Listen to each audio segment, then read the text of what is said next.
Prio Explain. Alam mo bang magbabalik na tuwing Sabado ang Tianggihan sa bayan ng Atimonan? At magsisimula na ngayon January 21, 2023 sa Barangay Zone 1 Poblacion, Leon Ginto Boulevard. Mga mare at mga pre, kung nais mong mag-apply ng pwesto sa Tiangge, ay magtungo lamang sa opisina ng Atimonan Public Market, Barangay Zone 4 Poblacion, ibaba ng Prime Water, dating Water District. Ito ay bukas para sa Atimonanin at taga-ibang bayan, dalhin lamang ang mga sumusunod: Sedula, Barangay Certification, 3 pieces of 1x1 picture.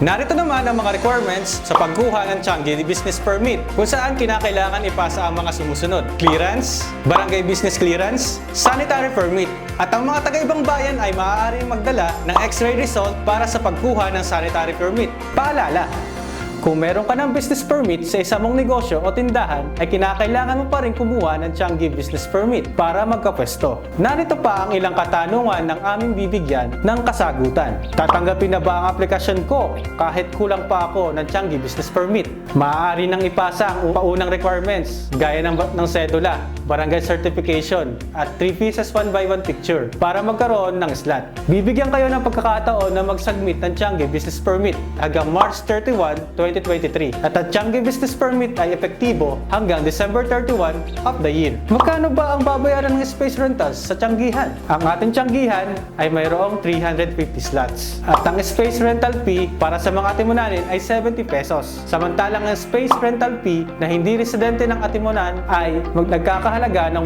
140 pesos. At take note, per pwesto o per slot ito na may sukat na 4x4 square meter. Idadagdag ko na rin na tuwing Tiangge ang pagbabayad. Pwede ba akong kumuha ng mahigit sa isang pwesto? Isang tao, isang slot lang ang pinamamayagan. Paano ko naman malalaman kung saan ang pwesto ko? Pwede ba ako mamili kung saan ko gustong pumesto? Magkakaroon ng draw lots para sa pagtatalaga ng pwesto.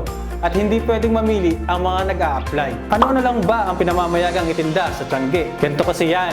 Meron tayong sectioning sa Tiangge. At dito ay may tinatawag na agricultural section at non-agricultural section. Sa agricultural section ay maaaring magtinda ng gulay, root crops, prutas, pastries o tinapay. Sa non-agricultural section naman ay dito nabibilang ang mga pagtitinda ng damit, shorts, laruan at kasama na din dito ang mga kainan. Paano naman kung magtitinda ako ng isda o karne? Papayagan ba ako? Naku, negative tayo dyan pre. Hindi pinamamayagan ang pagtitinda ng sariwang isda at karne tulad ng baka o baboy dahil pinamamayagan lang ito sa ating pamilihang bayan. Paalala, hindi din pinamamayagan ang pagtitinda ng anumang produktong dilata sa ating Tianggihan. Papayagan bang magtinda ang mga food carts? Yes po, pinamamayagan pong magtinda ang mga food carts. Bibigyan sila ng pwesto kung saan sila pwedeng magtinda. Idadagdag ko na din na kinakailangan din nilang kumuha ng Tiangge Business Permit para magkapwesto. Narito naman ang mahalagang paalala para sa ating magtitiangge. Ipinagbabawal ang pag-iiwan ng kalat o basura sa Tianggihan. Sumunod tayo sa mga itinalagang loading, unloading at parking areas. Mag-ooperate ang Tiangge simula